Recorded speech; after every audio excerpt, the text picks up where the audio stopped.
light.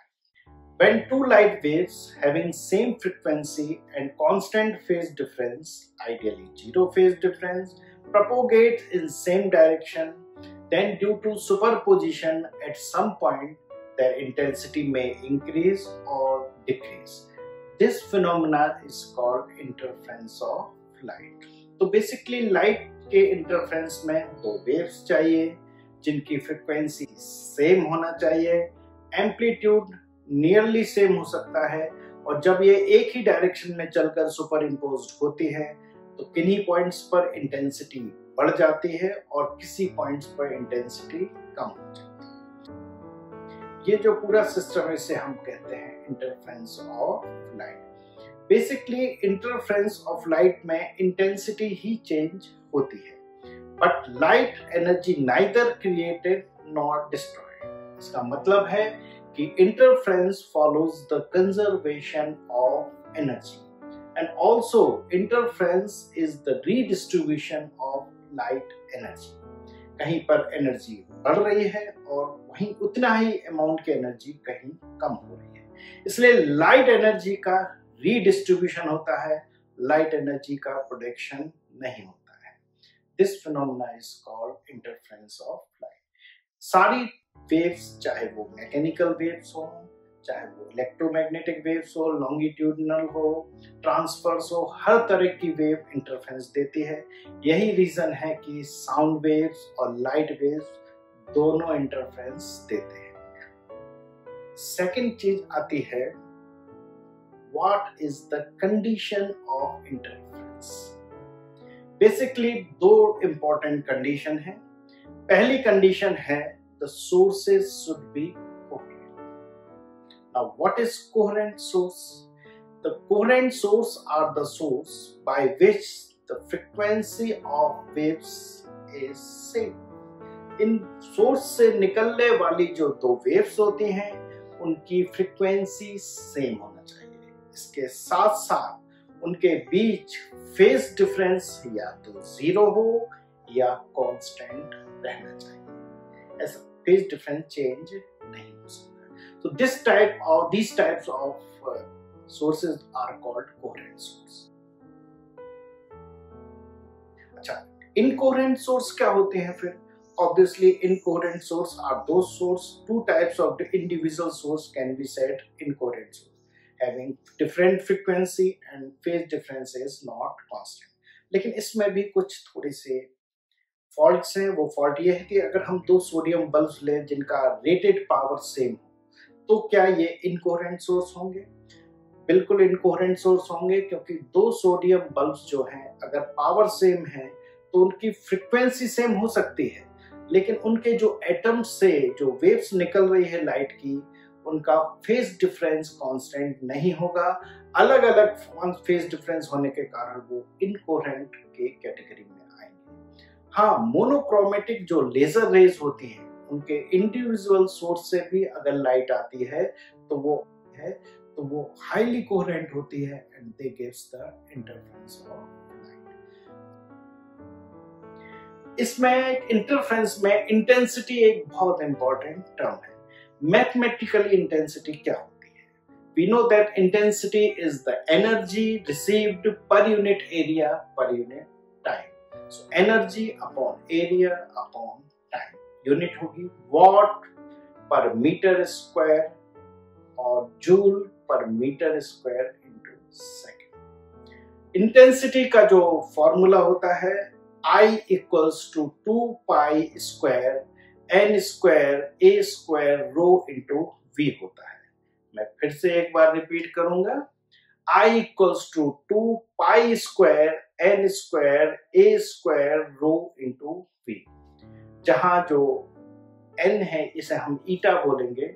Eta is the frequency, a is the amplitude, rho is the density and v is the velocity of wave, where I is the intensity. इससे हम कह सकते हैं कि intensity I is proportional to a square. Intensity amplitude के square के proportional होती है। Also I proportional to eta square, frequency के स्क्वायर के भी प्रोपोर्शनल होती है। Also I proportional to rho into v।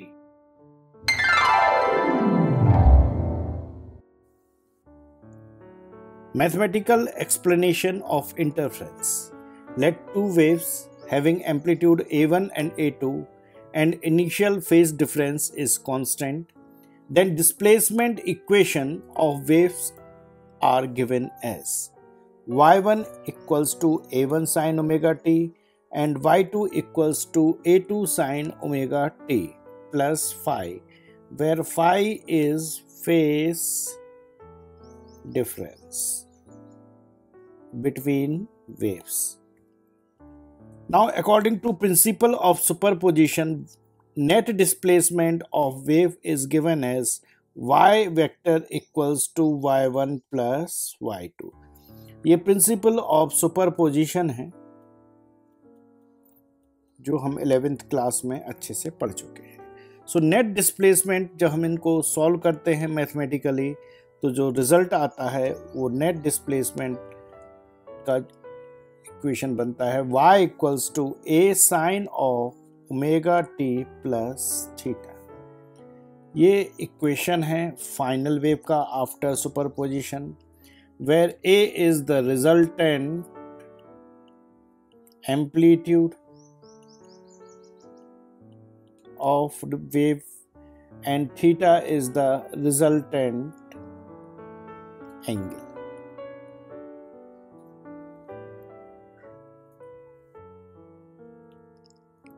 Relation between phase difference and path difference.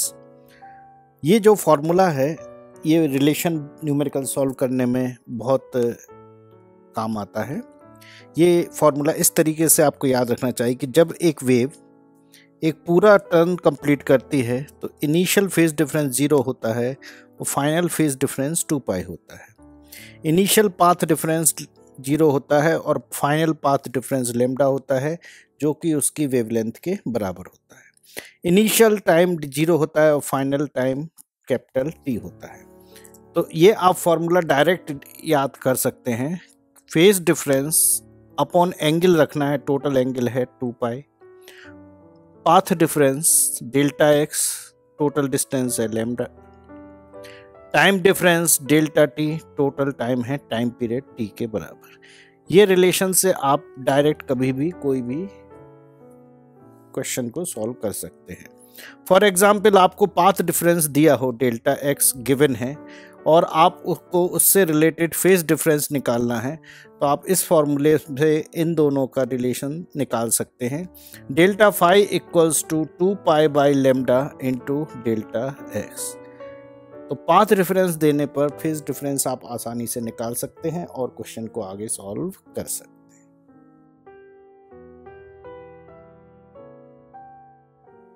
There are two types of interference. First is constructive interference and second one is destructive interference.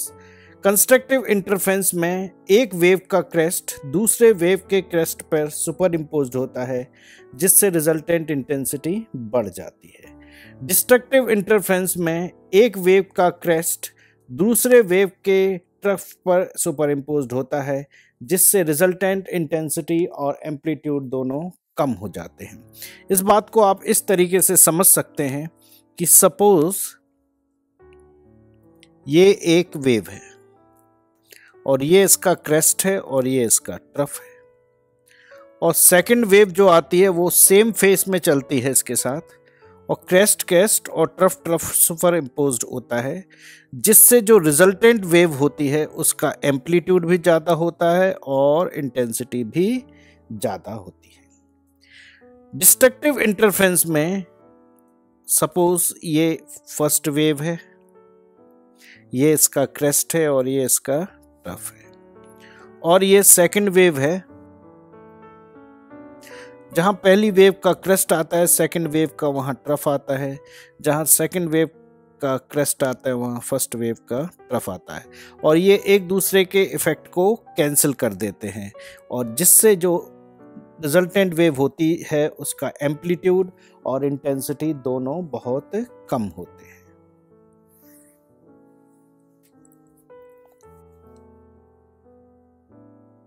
Mathematically फॉर्मूले और conditions भी हमें constructive और destructive interference की पता होनी चाहिए। Constructive interference दो वेव्स तभी करती हैं जब उनके बीच का जो फेज डिफरेंस है वो 2πn होता है, जहां हम n की वैल्यू को 0, 1, 2, 3 रखते हैं। 0 इसलिए रखते हैं क्योंकि सेंटर पर हमेशा सेंट्रल ब्राइट फ्रिंज या कंस्ट्रक्टिव इंटरफेरेंस ही कंसीडर किया जाता है। तो इसका जो फेज डिफरेंस आता है 0 रखने पर 0, 1 रखने पर 2π, 2 रखने पर 4π, इस तरीके से फेज डिफरेंस मिलता है। और हम कह सकते हैं कि phase difference is even multiple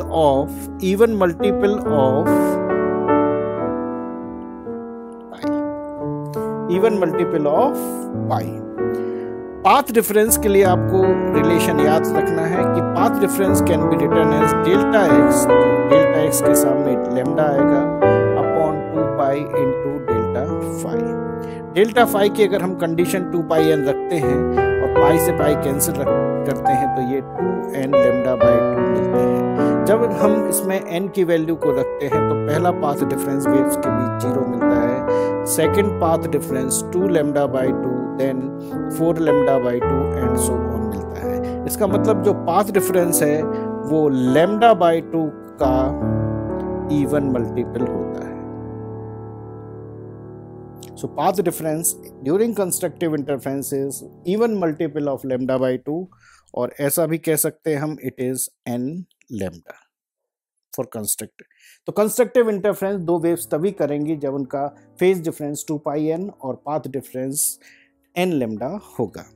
अब डिस्ट्रक्टिव इंटरफेरेंस की कंडीशन होती है कि जो फेज डिफरेंस है वो 2n-1 इंटू पाई हो, जबकि n की वैल्यू 1, 2, 3, 4 रखेंगे, 0 नहीं रखते हैं।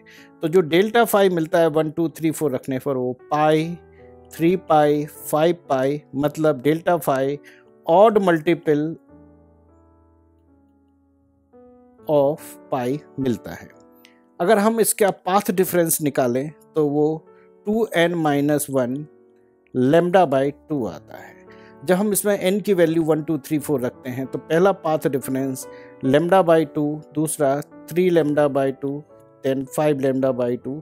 तो जब वेव्स के बीच इतना पाथ डिफरेंस होगा मींस ऑड मल्टीपल होगा। किसका ऑड मल्टीपल होगा? λ/2 का ऑड मल्टीपल होगा। तो डेफिनेटली वो डिस्ट्रक्टिव इंटरफेरेंस देंगी और वहां पर डार्क फ्रिंज बनती हैं।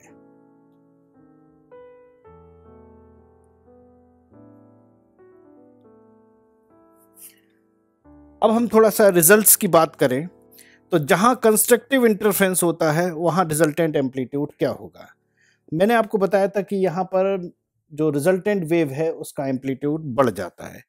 cos फाई की वैल्यू 0, 2π, 4π कोई भी रखें, सभी की वैल्यू +1 ही आती है। अगर हम एम्पलीट्यूड का फॉर्मूला यूज़ करें a = √a1² + a2² + 2a1 a2 cos phi को 1 रखें और तो अंदर a1 + a2 का होल स्क्वायर आता है और एम्पलीट्यूड मैक्सिमम मिलता है and it's value is a1 + a2। ये मैक्सिमम एम्पलीट्यूड मिलता है कंस्ट्रक्टिव इंटरफेरेंस में। रिजल्टेंट इंटेंसिटी जो होती है नेट इंटेंसिटी वो होगी I1 + I2 + 2 √I1 I2, क्योंकि cos फाई 1 रखते हैं। तो मैक्सिमम इंटेंसिटी होती है इस केस में, मैक्सिमम इंटेंसिटी होती है और ये जो इंटेंसिटी है ये इंटेंसिटी इंडिविजुअल इंटेंसिटी के सम से ज़्यादा होती है and it increases by amount of 2 √I1 I2। इतने अमाउंट से इंटेंसिटी बढ़ जाती है जहां भी कंस्ट्रक्टिव इंटरफेरेंस होता है।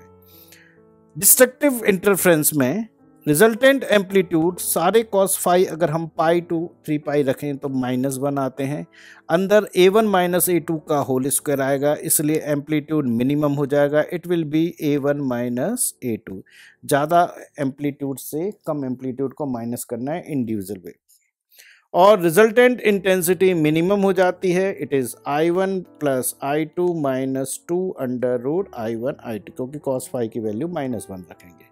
तो हम देख रहे हैं कि यहाँ जो इंटेंसिटी मिनिमम इंटेंसिटी है वो एक्चुअल में I1 प्लस I2 जो एवरेज जो इंटेंसिटी होना चाहिए उससे भी कम हो जाती है। तो यहाँ इंटेंसिटी डिक्रीज होती है और सेम अमाउंट 2√I1I2 से डिक्रीज हो जाती है। इसलिए हम कहते हैं interference is redistribution of light energy. एक जगह से 2√I1I2 कंस्ट्रक्टिव इंटरफेरेंस से इंटेंसिटी बढ़ती है, उतने ही अमाउंट की इंटेंसिटी डिस्ट्रक्टिव इंटरफेरेंस पे कम हो जाती है, लेकिन टोटल एनर्जी हमेशा कांस्टेंट बनी रहती है।